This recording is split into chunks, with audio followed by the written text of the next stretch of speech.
চারটে মাস হচ্ছে বাবা খুব ভজন সাধনের মাস।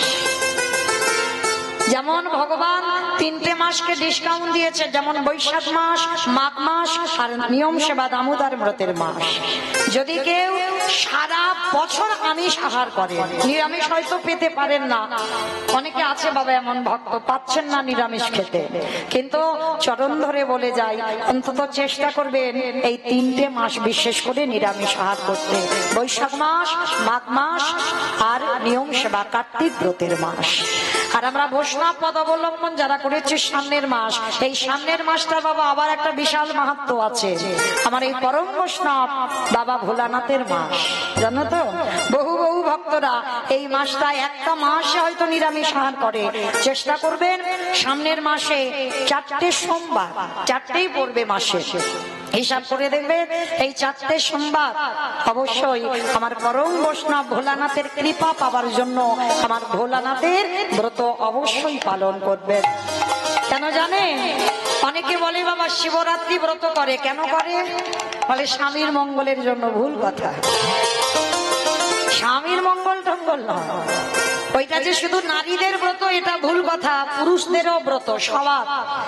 কারণ ভোলানাথের ব্রত এই জন্য পালন করা হয়, তিনি হলেন ভগবানের খুব প্রিয়। আর ভোলানাথের কৃপা পেলে তারপরই ভগবানের কৃপা পাওয়া যায়, কারণ তিনি হচ্ছে কৃষ্ণ ভক্ত। আগে জানতে হবে মা, ভগবান নিজেই বলেছে আমা হতে নাম বড়, নাম হতে ভক্ত বড়, ভক্ত হতে ভক্তের পদধূলা আরো বড়।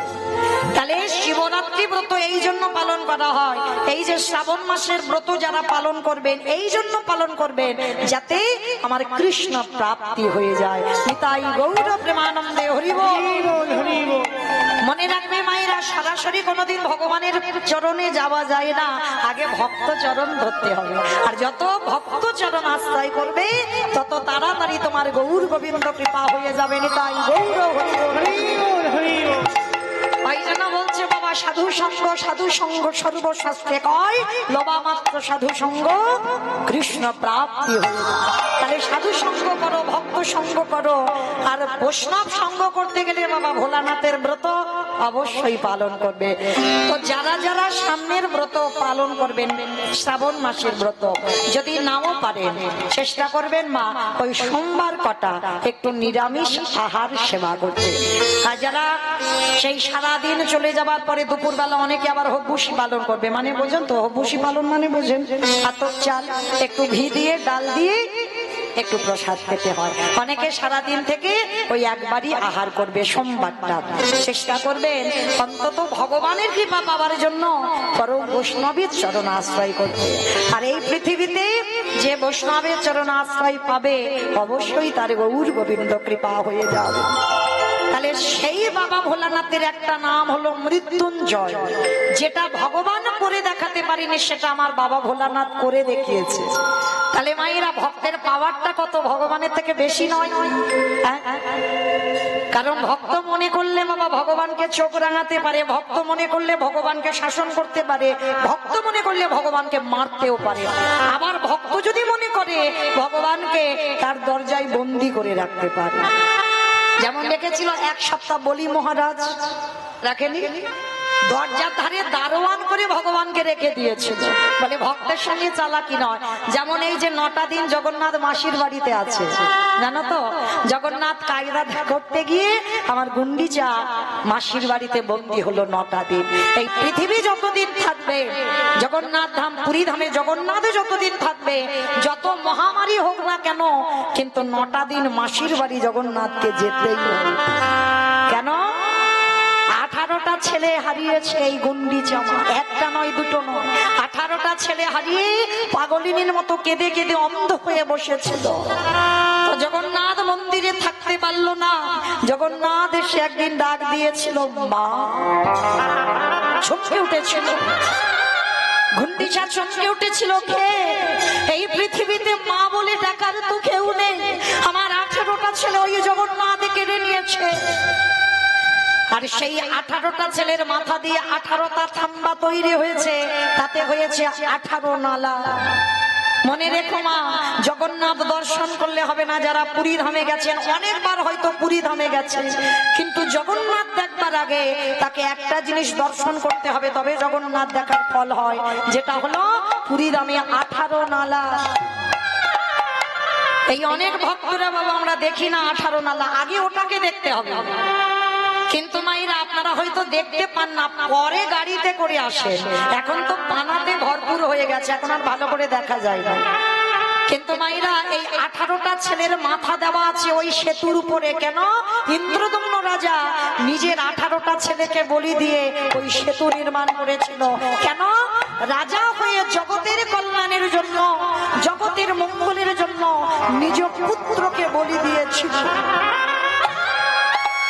আর জগন্নাথ দেখবার আগে দুটো জিনিস লক্ষ্য অবশ্যই করবেন, তবে জগন্নাথ দেখায় ফল হয়।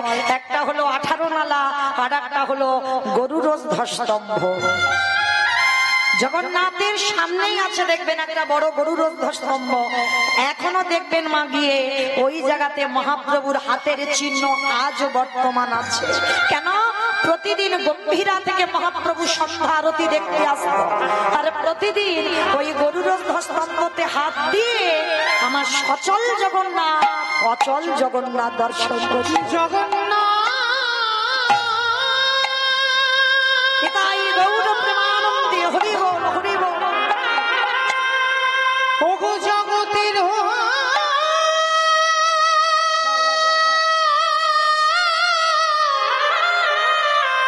জগতের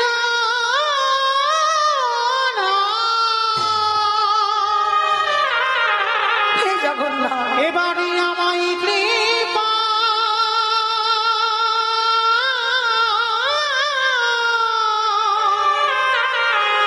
আমায় কৃপা কৃপা।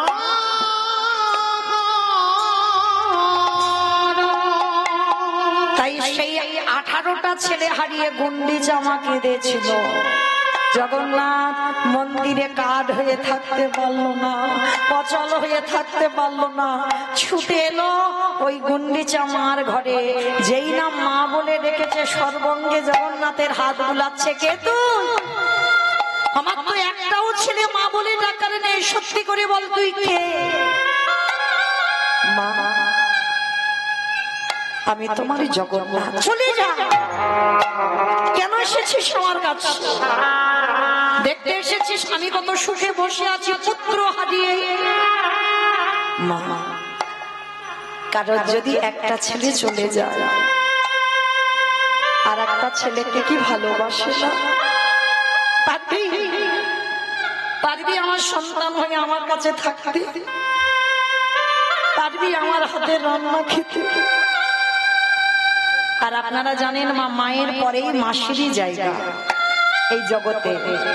মায়ের মতো করে একজনই ভালোবাসে, সেটা হলো মাসি। জগন্নাথ সেই দিন গুন্ডিচা মাসিকে ধরে বলেছিল, আজকে থেকে তুমি হবে আমার মায়ের পরের জায়গা মাসি। কথা দিলাম মা, পৃথিবী যতদিন থাকবে, আমি যতদিন এই জগন্নাথ ধামে থাকবো, এই পুরী ধামে থাকবো, শ্রীক্ষেত্রে থাকবো, আমি 9টা দিন, পৃথিবী লয় প্রলয় হয়ে গেলেও আমি 9টা দিন তোমার কোলে বসে তোমার হাতের রান্না আমি নিজে মুখে সেবা করব। জগন্নাথকে ধরে বলেছিল, জগন্নাথ তুই আসবি? আসবো মাসি, আমি কথা দিলাম এই পৃথিবী যতদিন থাকবে আমি তোমার কাছে 9টা দিন, কেউ আমায় ধরে রাখতে পারবে না। আমি আমার 9টা দিন আমার গন্তব্যস্থল থেকে আমি তোমার কাছে তোমার হাতের রান্না আমি 9টা দিন সেবা করব। আজও সেই কথা জগন্নাথ রেখেছে। আজও ভক্তরা এখনো নিয়ম পালন করে।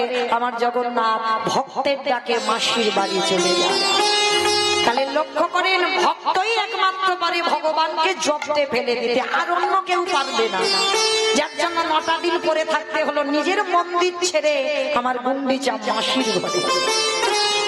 ঠিক তদ্রূপ 12 বৎসর তুলসী ভাসিয়ে আমার পরম বৈষ্ণব বাবা ভোলানাথ কৃষ্ণকে গৌর করে টেনে আনলো, শুধু নিজের জন্য নয়, কলির মানুষদের উদ্ধার করবে।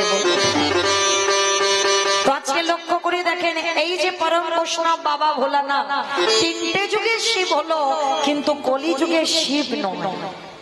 কেন নয় মাইরা? এই জায়গাটা একটু বিচার করে দেখেছেন? বাবা ভোলানাথ তিনটে যুগে শিব হলো, কলি যুগে কি এমন ঘটনা ঘটলো যে বাবা কলি যুগে আসতে পারছে না, একেবারে অদ্বৈত আচার্য গোসাই হলো? তার একটাই মাত্র কারণ, পরম বৈষ্ণব একটা অপরাধ করে ফেলেছিল। সেই অপরাধটা কবে করেছিল জানো? মহাভারতে যুধিষ্ঠির রাজস্বাই যজ্ঞে। এই জায়গাটা মায়েরা খুব মন দিয়ে শুনবেন, কেমন? আপনাদের বোঝার মতো কথা, জীব শিক্ষার জন্য এই লীলাগুলো, এই রামায়ণ মহাভারত, এগুলো সবটাই বাবা জীব শিক্ষা, জীবের চেতনা। এই মহাভারতে যুধিষ্ঠির মহারাজ করেছিল রাজস্বাই যজ্ঞ। যেমন ধরুন আমার কমিটি দাদা ভাইরা এই যে কীর্তনের আয়োজনটা করেছেন বাবা, একা একার দ্বারা হয়? কখনো হবে না। কেউ যদি মনে করে আমি একা একা করব, কখনো পারে না মা। আপনারা প্রশ্ন করবেন মৌমিতা, ব্যক্তিগত কীর্তন গুলো তো একা একা হয়? বলে না। অর্থ হয়তো একজন দেয়, কিন্তু শ্রম দিতে হবে বাবা অনেক মানুষকে, বন্ধু বান্ধব, আত্মীয় স্বজন, গ্রাম প্রতিবেশীকে বলতে হবে, তবে কিন্তু একটা যজ্ঞ হবে। তো মহাভারতে রাজস্বাই যজ্ঞ হচ্ছে, ভগবান কৃষ্ণ সবাইকে দায়িত্ব দিয়েছে। আর যুধিষ্ঠির মহারাজ বলছে, কৃষ্ণ কৃষ্ণ তুমি তো সবাইকে দায়িত্ব বুঝিয়ে দিচ্ছ, আচ্ছা তুমি নিজে কোনো দায়িত্ব পালন করবে না? ভগবান আমার হেসে বলে উঠলে, জানো দাদা, আমি তো সবাইকে একটা করে কাজ দিয়েছি, কিন্তু আমি আমার জন্য আলাদা করে দুটো কাজ ফেলে রেখেছি। সে কি? সবাইকে তুমি একটা করে কাজ দিয়েছ, আর তুমি তোমার জন্য দুটো কাজ? ঠিক আছে, বলো তো কৃষ্ণ কি কি কাজ দিয়েছ? বলে, জানো দাদা, আমার প্রথম কাজ হবে, এই যজ্ঞে যত যত ভক্তরা আসবে অনুভব করবেন না, একটা কথা স্মরণে রাখবেন, যার হৃদয়টা কৃষ্ণ নামে না জ্বলে, যার নয়নে কৃষ্ণ নামে বাড়ি না ঝরে, তার মনুষ্য জন্মগ্রহণ করাটাই বৃথা। দেখবেন বাবা, হেসে কীর্তন শোনার শ্রোতা অনেক পাওয়া, লাখ লাখ পাওয়া যায়, কোটি কোটি পাওয়া যায়, কিন্তু একবার কৃষ্ণ নামে যার হৃদয় ডোলে, এইরকম ভক্ত জগতে বড় দুর্লভ।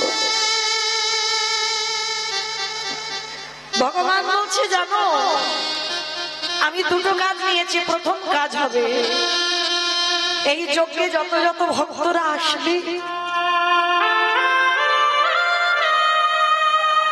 আমি কৃষ্ণ দয়াময় নিজের হাতে তাদের চরণ যুগল ধৌত করে দেব। সবকে উঠেছে, অসম্ভব কৃষ্ণ, এটা তুই কি বলছিস? কে কোন জাতের মানুষ আসবে জাতির ঠিক নেই, কে নিচু জাত, কে উঁচু জাত, কে ব্রাহ্মণ, কে বৈষ্ণব, কে কোন জাত আসবে, তুই সবার পা ধোয়াবি? ভগবান আমার একটু মুচকি হেসে বলেছিল, জানো দাদা, বৈষ্ণবের কোনো জাত হয় না, মনে রাখবে মা, বৈষ্ণবের কোনো জাত হয় না। আমি উঁচু জাত বলে আমি বৈষ্ণব হব না। বৈষ্ণব একটা ধর্ম, সেটা আপনি হতে পারেন, আমিও হতে পারি। ত্রিনাদপি শুনেছি না তরু দিবস অমানি না মানবেন কীর্তনীয় সদা। যার হৃদয় ঘাসের থেকে আরো নরম, যার হৃদয়ে কোনো লোভ লালসা কামনা বাসনা নেই, হাজার কটু কথা বলবে, মুখের উপরে জোর গলা একটা কথা বলবে না, যার হৃদয়টা সদাই কৃষ্ণ নামে কাঁদে, মনে রাখবেন, তাহলে তুমি বৈষ্ণব হবার কিছুটা অর্জন করেছ।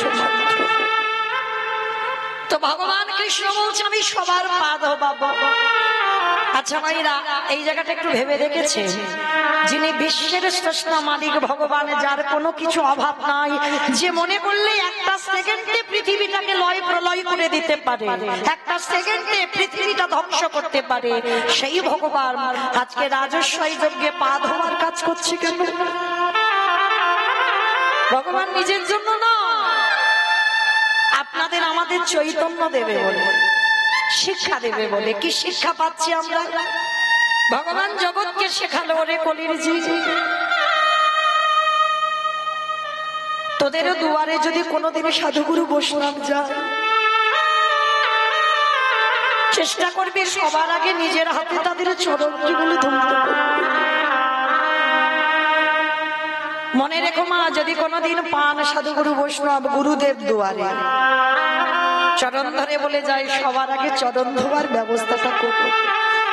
আর যদি বছর অন্তর গুরুদেব না আসে, যে যার ঘরের বাবা মা তো আছে, শ্বশুর শাশুড়ি তো আছে, যদি থাকে, আমি বলে যাচ্ছি না যে রোজ রোজ তাদের পা ধোয়া প্রয়োজন নেই, বৎসরে সারা বৎসরে একটা দিন চেষ্টা করো মা, এই অধম কীর্তনিয়ার কথা যদি কারোর মনে থাকে,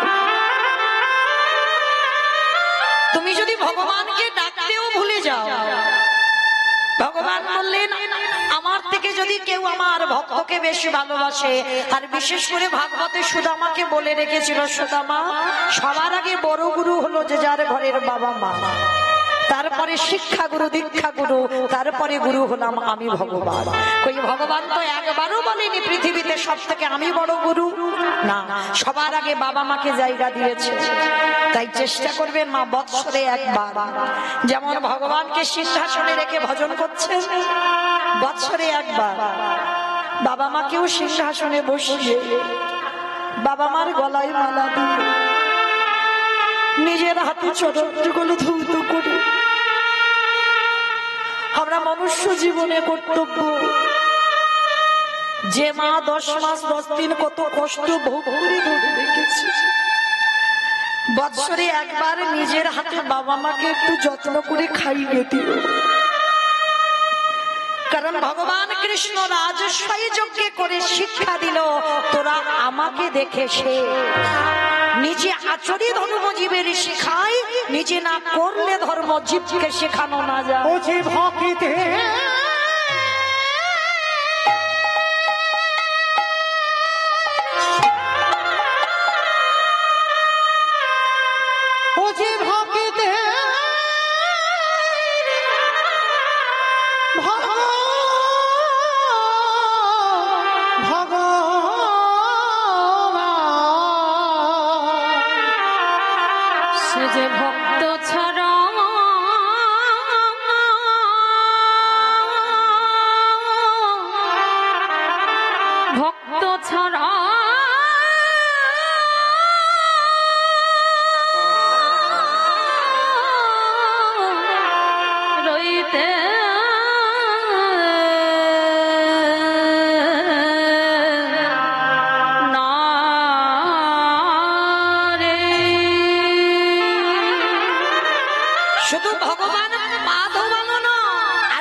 করেছিল। কি কাজ জানো?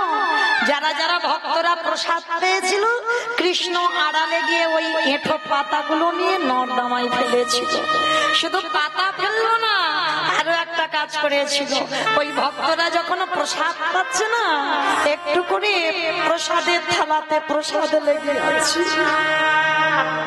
ভগবান আড়ালে গিয়ে যেখানে পাতাগুলো ফেলছে, এঁঠোগুলো গুড়িয়ে দিয়ে কৃষ্ণ আমার সারা গায়ে মাখছে। যুধিষ্ঠির মহারাজ পিছন থেকে দেখে বলেছিল, কৃষ্ণ কৃষ্ণ এটা তুই কি করছিস? কে কোন জাতের মানুষ এসেছে, সবাই প্রসাদ পেয়েছে, ওদের পা ধোয়াচ্ছে, সেটা মেনে নেওয়া যায়। ওদের এঁঠো পাতাগুলো ফেলছিস, মেনে নেওয়া যায়। কিন্তু কৃষ্ণ, ওদের এঁঠোগুলো নিয়ে তুই ওই রকম গায়ে মারছিস কেন? বলে, দাদা গো, আমি ভক্ত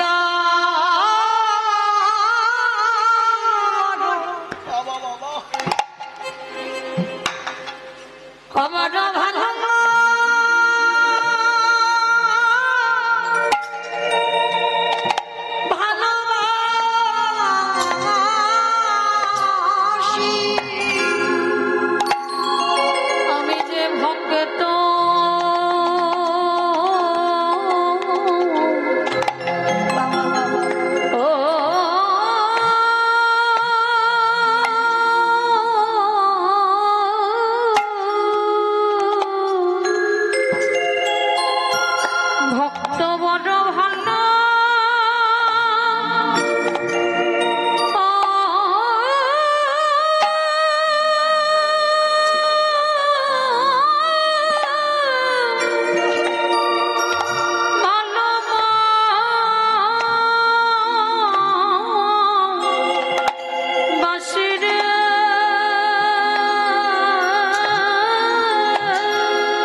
আমি ভগবান হয়ে পৃথিবীর যেখানে থাকি না কেন আমি কি করি জানো আমি যে ভক্তের দানে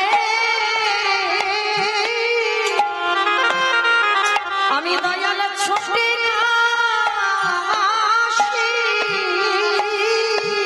যে জনে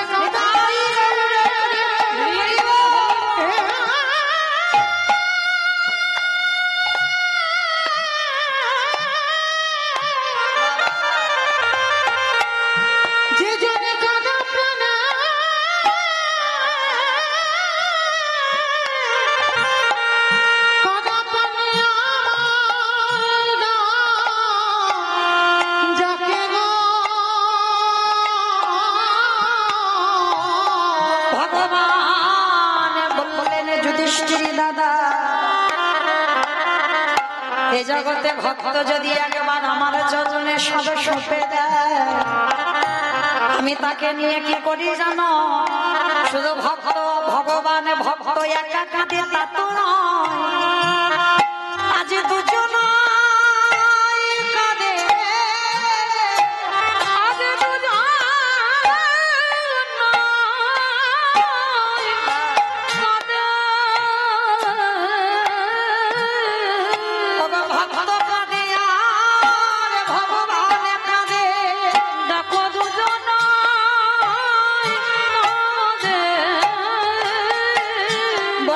পিতা কাঁদে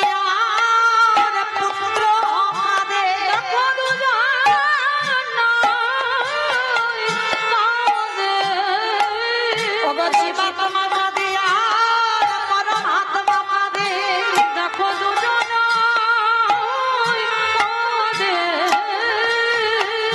আসতে মাইরা মনে রেখো, ভক্ত যদি ডাকার মতো ডাকতে পারে ভগবানও তার দাস হতে পারে।